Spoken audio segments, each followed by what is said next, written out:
A soft amber light slowly rises. At the center of the stage stands the silhouette of Oblation, a rendition of Bayan Ko by Freddie Aguilar plays faintly in the background. Students cross the stage carrying backpacks, folders, coffee cups, and unfinished dreams. Stage left, carrying a worn brown leather briefcase. He pauses. He looks at the university gates as though staring at an unfamiliar future. Ito na, bagong panimula, bagong unibersidad. Bukas kaya naghihintay sa akin dito. Sa Maynila, kabisado ko na ang backstage. Kabisado ko na ang amoy ng kortina. Kabisado ko na kung kailang papalakpak ang audience. Pero dito, ako naman yata ang bagong karakter.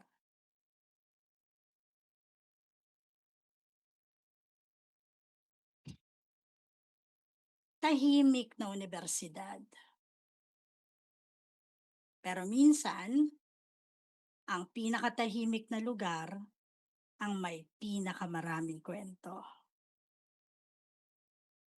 The dean stands near her desk, reviewing papers.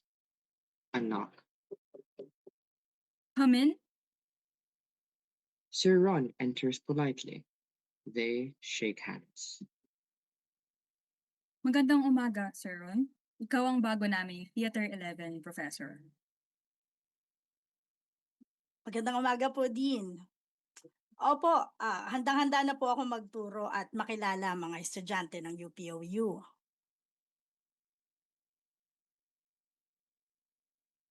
Good. Gusto ko ang enerhiya mo. Pero sana handa ka rin sa realidad. Reality is good for theater. Doon po nang gagaling ang pinakamagagandang eksena. Ikaw rin ang magiging homeroom advisor nila. Nasabi na ba yun sa'yo? Opo. Actually, dumaan pa nga ako sa South Supermarket. Bumili ako ng candies. Mahilig po akong magbigay ng sweets kapag may recitation.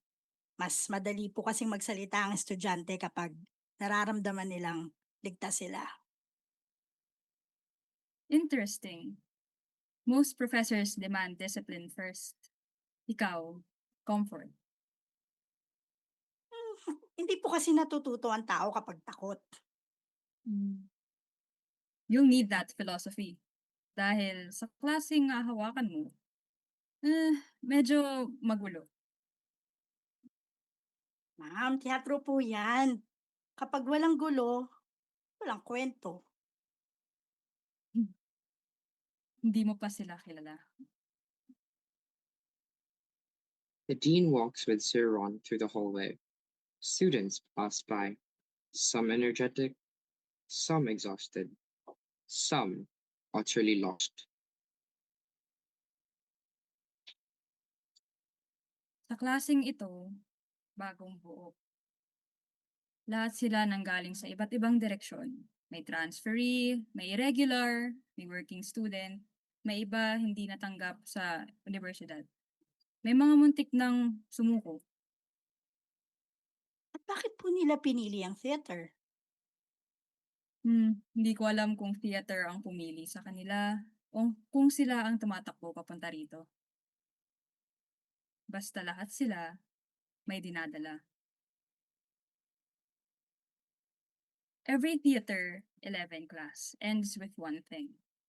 A play. Sarili nilang play. Sarili nilang kwento. At minsan, kapag masyadong totoo ang kwento, doon nagsisimula ang problema. Mukhang hindi lang po pala ako ang magtuturo. No.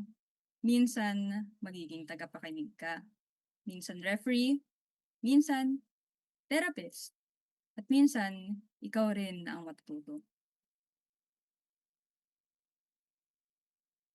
Kung ganon, ang unang lesson namin ay pagkilala. Hindi sa role, kundi sa sarili. I knew I hired the right person. The classroom is large, too large, and painfully quiet. Students avoid eye contact. Phones glow, chewing gum snaps.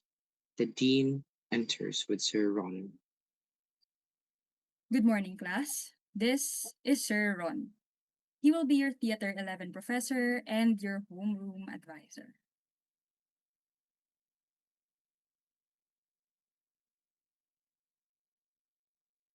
Good morning. My name is Sir Ron. At mukhang lahat tayo dito baguhan. Hindi po ba kayo yung nasa production sa Maynila? Baka ako nga yun, at dahil theater class ito, simulan natin sa pinakamahirap. Sarili. Sir, first day pa lang. Exactly. The best actors are not the loudest. The best actors are the ones brave enough to tell the truth. Kaya, isa-isa kayong magpapakilala at ikikwento ninyo kung sino kayo. Ang awkward naman po. Oo, awkward talaga sa simula. Lahat ng magandang play, nagsisimula sa katahimikan. Then eventually, someone speaks.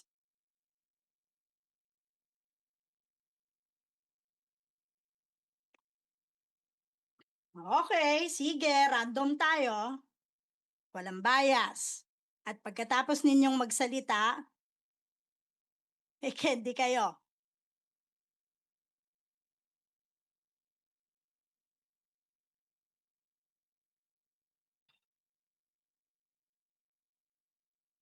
Every class has archetypes. The loud one, the lost one, the lonely one. The one pretending to be okay. And somewhere in this room, someone whose story might save another. Act 2. The stories they hide. Footsteps thunder through the hallway.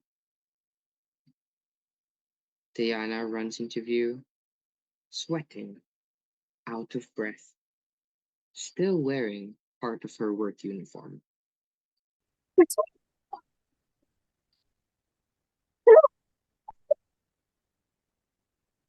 Sorry. Matapos ang shift ko, tumakbo pa ako papunta rito. Ano sabi niyo sa Ron? Galit ba siya? Marami bang activities? Ah, sabihin niyo walang bagan. Relax, chill lang si sir. Very strict sa deadlines. Patay.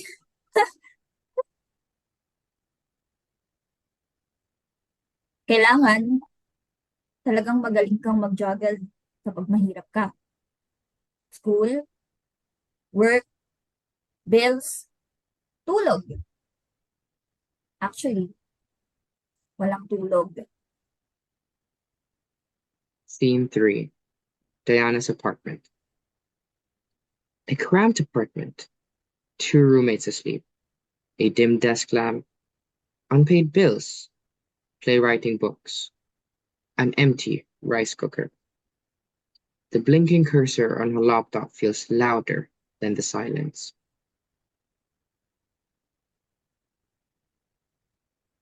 Anong araw na ba? Tuesday? Wednesday? Wednesday?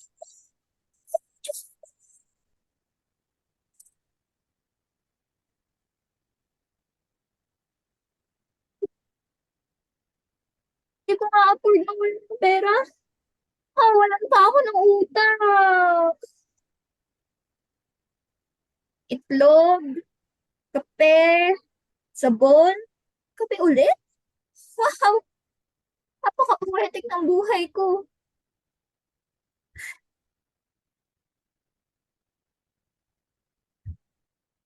Sandali lang. Hindi pa tapos ang script. Huwag muna kayong lumabas, mga anino ng dilim. Wala pa tayong blocking. Please. Hindi pa ako ready. Sir Ron lectures. Sa teatro, kailangan nating hugutin ang emosyon mula sa sariling karanasan. Miss Diana, ano ang emosyon mo ngayon? Uy, tinatawag ka. Rebelde mo, pinaprocess ko na. Ay, sir. Present. Mukhang pati panaginip mo nagtatrabaho. Minsan po kasi, hindi ko na alam kung gising pa ako.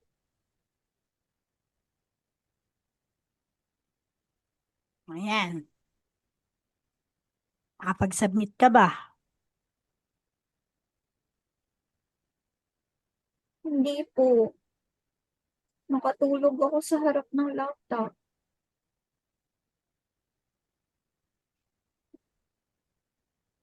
Alam mo kung ano ang problema ng maraming aktor? Kala nila, kailangan nilang ubusin ang sarili para maging totoo. Pero hindi. Kapag ubos ka na, wala ka nang maibibigay sa entablado.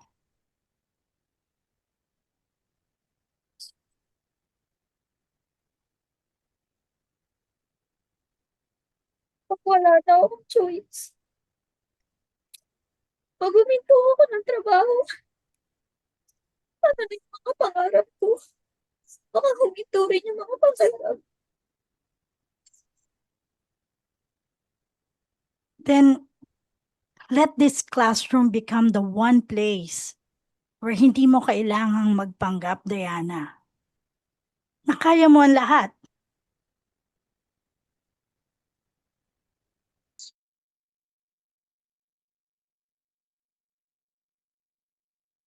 Scene 4. Ran, the wandering student. A transportation montage.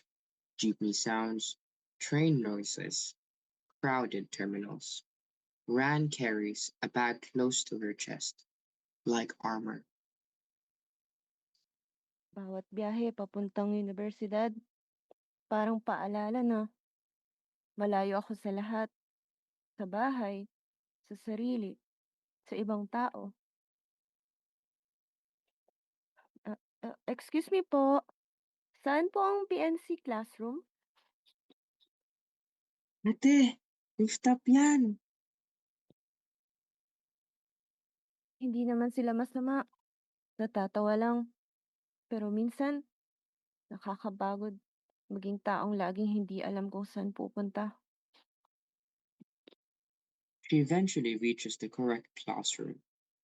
She sees everyone already seated. Sir Ron notices her. He nods. She bows slightly, a tiny gesture. But for Ran, it feels like permission to exist. Students are doing improvisation exercises. Ran stands frozen. Miss Rand, it's your turn. Sir, pwede pong pass muna? Why? Hindi po ako magaling magsalita eh. That's exactly why theater helps. Kapag po kasi nagsasalita ako, pakiramdam ko mali agad. Sige, dito ka magkamali. Safe dito.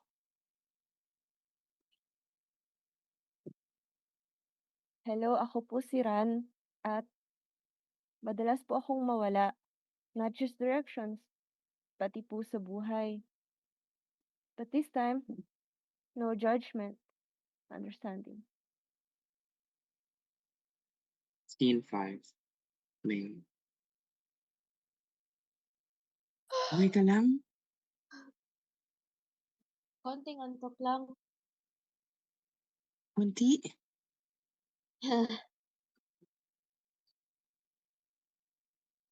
Miss Perez, mukhang gusto ka nang iuwi ng unan mo.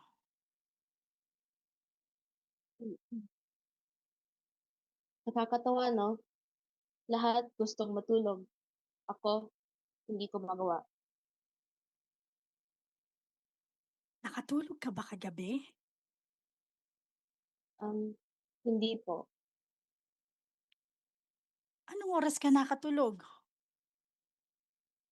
Hindi pa po. Insomnia po. 2 years na. Parang baliktad po yung mundo ko. Kapag tulog sila, gising ako. Kapag gising sila, pagod ako. Minsan, feeling ko multo ako. Present, pero hindi talaga present. You know what actors fear the most? Not failure eh. It's being unseen.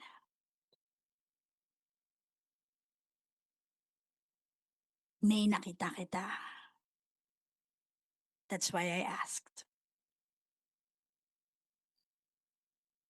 Scene 6. Mikael. Mikael never leaves the stage. The world changes around him. Mikael! Late ka na naman! Traffic lang. Same thing.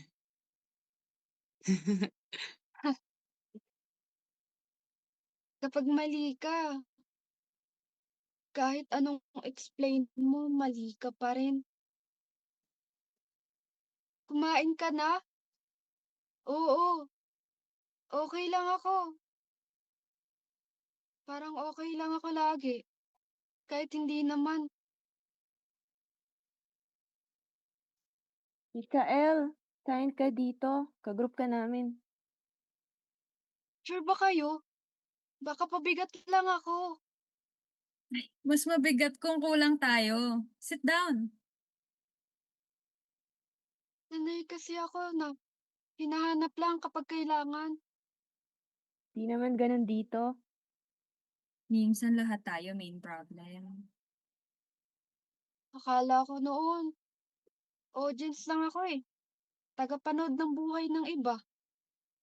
Eh ngayon, Ngayon, parang may nagsabi sa akin na pwede pala akong maging parte ng eksena. Akala ko late ako sa lahat.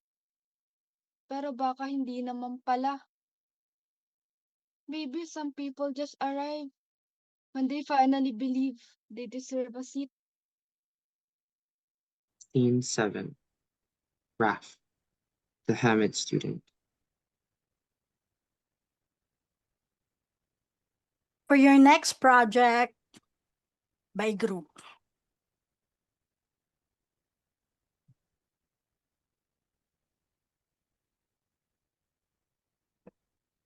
Paano ba makipag-usap ulit? Ano ang tamang volume ng boses? Paano kapag awkward ako? Raph! Join ka sa amin! Ay, Hell week! Deadline na! Ikaw gumawa nito? hmm. Ang galing mo! Thank you. Mas madali kasing mag-drawing kaysa magsalita. Akala ko kailangan kong mag-isa para maging magaling. Pero minsan pala, mas gumaganda ang art kapag may ibang tumitingin. Scene 8. Amanda. The overdue upperclassman.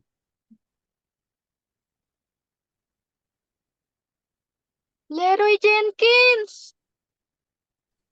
Te, okay ka lang? Never better. What did I miss? Batch 2025 po ako. Cute. Ako batch 2016. Archaeological artifact na, basically. Bro! May bagong Amanda! Amanda, please stop calling me bro. Pero halos same age lang tayo eh. Ang dali Ang dali magpatawa. Kapag sila tumatawa, hindi nila napapansin na ilang taon na akong naiwan.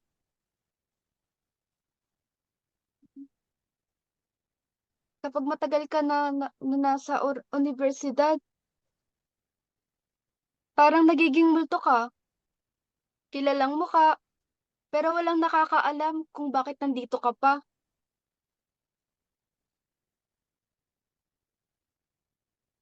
Amanda, you're funny. But comedians usually hide the saddest stories. Ay, wow! Therapy session pala to. Act 3. The play within the play. The students sit in a circle. Tension fills the room. A whiteboard reads, "Final play proposal." Everyone talks over each other. Committee dapat! Pwede ba wala tayong ambagan para walang gastos? Kaya ako gumawa ng props. Pwede bang medyo quiet na lang?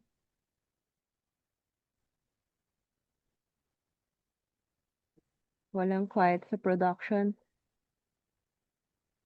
Pwede bang tungkol sa pagkaligaw?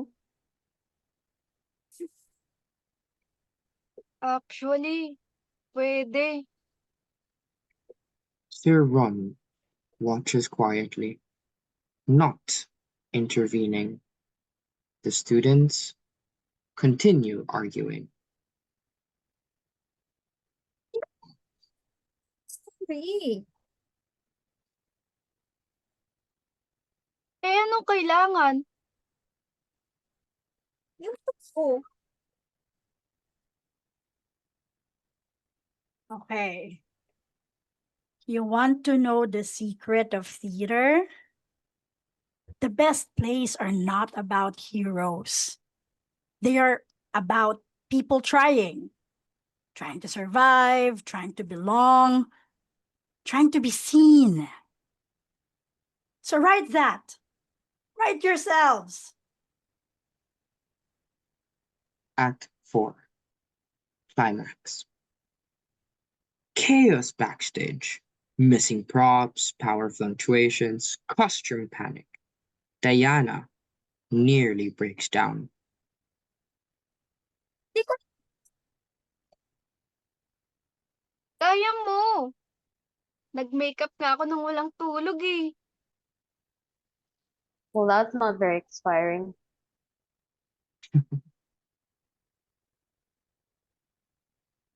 Wait, ayusin ko lang yung props. Paano kung magkamali ako? Then continue. Yun naman ginagawa nating lahat. Listen, hindi na to tungkol sa grades. Hindi na to tungkol sa perfect performance. Tonight, you prove to yourselves na may boses kayo. Act 5. Falling action. The stage is quiet again. Program scattered, half-empty water bottles. Exhaustion. Joy. The students sit together on stage. No audience left. So, tapos na? Parang ayoko pa. Parang ibang tahimik na. Hindi na nakakatakot. Siguro ganito pala feeling ng belonging.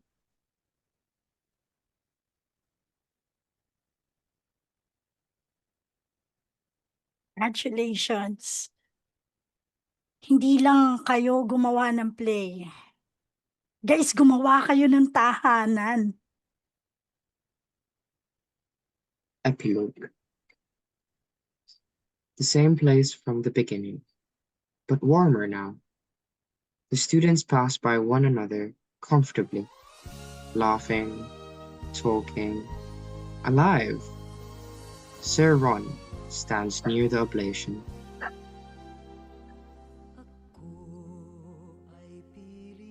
Sa teatro, may ending. Pero sa universidad, ang bawat pagtatapos ay panibagong eksena lang. The students gather together. Different people with different struggles. One ensemble.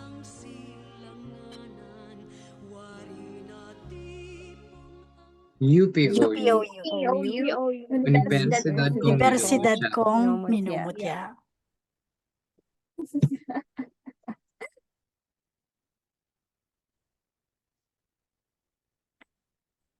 Yun,